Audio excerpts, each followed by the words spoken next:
Do that one dance, baby. That one dance.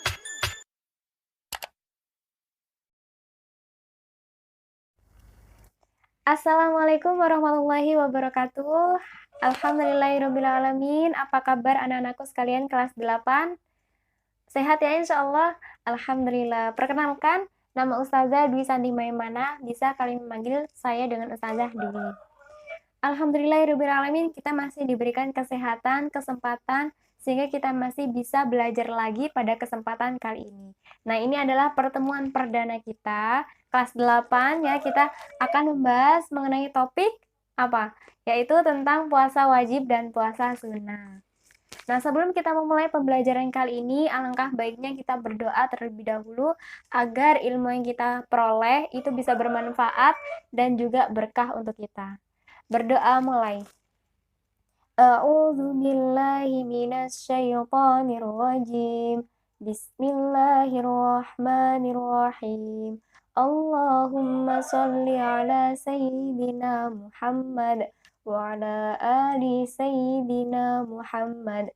Raditu billahi rabba wa bil islami dina wa bi Muhammadin nabiyya wa rasula. Rabbi zidna ilma warzuqna fahma.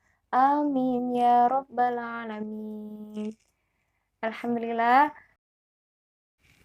Baik, langsung saja kita masuk ke pembahasan. Pertama kita akan membahas terlebih dahulu mengenai puasa wajib. Di sini sebelumnya saya mau bertanya terlebih dahulu, apa itu puasa? Nah, pasti teman-teman sudah mengenal ya, sudah tahu mengenai pengertian dari puasa. Jadi, puasa itu merupakan dari menurut bahasa bahwa puasa itu adalah menahan atau meninggalkan diri dari sesuatu. Sedangkan menurut istilah, puasa itu merupakan menahan diri dari makan, minum, dan juga segala sesuatu yang bisa membatalkan puasa mulai dari terbitnya fajar sampai terbenamnya matahari. Jadi saya ulangi lagi mengenai pengertian puasa, bahwa di sini pengertian puasa itu ada dua. Yang pertama menurut bahasa, yaitu menahan diri dari segala sesuatu. Sedangkan menurut istilah, puasa itu diartikan sebagai adalah menahan diri dari makan dan minum dari segala sesuatu yang bisa membatalkan puasa mulai terbitnya fajar sampai terbenamnya matahari. Nah, itu dinamakan dengan puasa. Nah, setelah kita mengenal dari pengertian puasa, di sini kita juga tahu mengenai apa saja macam-macam puasa, yaitu ada puasa wajib dan puasa sunnah. Kali ini kita akan mengenal mengenai macam-macam puasa wajib. Apa saja? Yang pertama yaitu puasa Ramadan. Seperti sekarang ini ya yang kita lakukan, yaitu puasa Ramadan itu dilaksanakan pada bulan Ramadan. Yang kedua, mengenai puasa nazar. Apa itu puasa nazar? Yaitu puasa nazar itu adalah puasa janji. Jadi misalkan kalau seandainya nilai UAS saya ini baik, bagus, maka saya mau berpuasa 3 kali berturut-turut. Maka itu dinamakan dengan puasa nazar. Yang ketiga adalah puasa kafarat. Apa itu puasa kafarat? Jadi puasa kafarat itu adalah puasa denda. Misalkan kita melanggar dari aturan syariat Islam, maka kita bisa membayar dari kesalahan kita itu dengan denda, yaitu dengan puasa sesuai dengan ketentuan-ketentuan yang telah ditentukan, seperti itu. Yang keempat adalah puasa qada. Apa itu puasa qada? Yaitu puasa qada itu adalah puasa mengganti. Misalkan kita sedang haid, sedang nifas, atau kita sedang sakit, maka kita diwajibkan untuk menggantinya, seperti itu. Selanjutnya adalah syarat wajib puasa. Nah, orang yang berpuasa harus memiliki syarat ini. Kalau tidak, maka puasanya itu tidak sah, seperti itu. Apa saja? Yang pertama, dia itu harus balik, ya, seperti anak kecil itu tidak diperbolehkan untuk berpuasa. Yang kedua, dia itu berakal, tidak gila. Yang ketiga itu menetap, ya, dari segala, maksudnya itu tidak bepergian, tidak sedang bepergian jauh, seperti itu. Maka diwajibkan dia itu untuk berpuasa, seperti itu. Yang keempat selanjutnya, dia itu sanggup, dia kuat untuk melakukan berpuasa. Jadi kalau misalkan tidak sanggup, tidak kuat untuk melakukan berpuasa, maka ya tidak tidak apa-apa untuk meninggalkan puasa gitu. Nah, tadi ada syarat wajib puasa.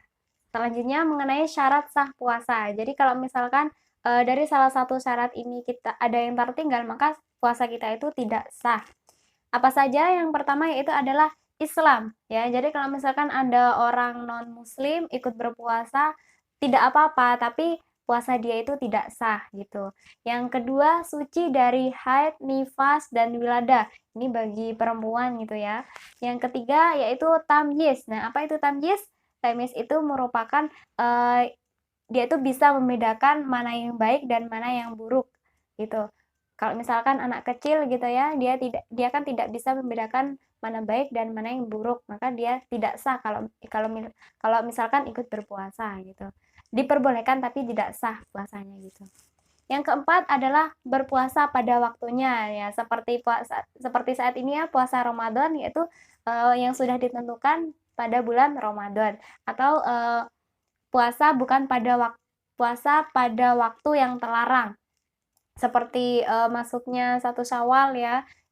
Pada saat satu Syawal kita berpuasa, maka puasa kita itu tidak sah gitu. Nah, selanjutnya hal-hal yang membatalkan puasa. Apa saja? Yang pertama, makan dan minum dengan sengaja. Diam-diam, ngumpet, makan, minum gitu kan. Meskipun orang nggak tahu, tapi Allah tetap tahu gitu. Yang kedua, haid dan nifas ya. Jadi saat kita puasa, di pertengahan puasa kita keluar haid, nifas, maka puasa kita batal dan kita diperbolehkan untuk berbuka terlebih dahulu. Yang kedua, muntah dengan sengaja, yaitu dengan memasuk-masukkan ya tangan kita supaya muntah, supaya batal puasanya, maka itu nggak boleh. Yang keempat, hilang ingatan. Orang gila ya, pagi dia puasa, siangnya dia gila, maka puasanya itu batal gitu. Selanjutnya, yang kelima ada yaitu dia itu murtad. Nah, apa itu murtad? Murtad itu adalah orang yang keluar dari Islam. Nah, itu dinamakan dengan murtad. Nah, ternyata ada juga orang yang boleh meninggalkan puasa. Loh, kok bisa? Ya, jadi hanya orang-orang tertentu yang boleh meninggalkan puasa. Siapa itu? Yaitu orang yang sedang sakit ya. Jadi ditakutkan jika dia ikut berpuasa ditakutkan sakitnya itu makin parah, maka dia diperbolehkan untuk tidak berpuasa dan menggantinya gitu. Yang kedua, dia musafir. Apa itu musafir? Yaitu orang yang sedang bepergian jauh, maka dia diperbolehkan untuk tidak berpuasa. Yang ketiga, orang yang sedang lanjut usia. Seperti siapa? Kakek nenek kita gitu. Ditakutkan dia tidak kuat, tidak mampu untuk berpuasa, maka dia diperbolehkan untuk tidak berpuasa dengan wajib membayar fidyah. Yang selanjutnya, orang hamil dan orang yang sedang menyusui, maka dia diperbolehkan untuk tidak berpuasa dengan cara dia bisa membayar fidyah atau menggantinya gitu. Baik, cukup sekian dari pembahasan kali ini ya. Semoga bermanfaat untuk hari ini. Hari ini kita membahas puasa wajib ya. Untuk puasa sunnahnya kita bahas pada pertemuan selanjutnya insya Allah. Terima kasih. Wassalamualaikum warahmatullahi wabarakatuh.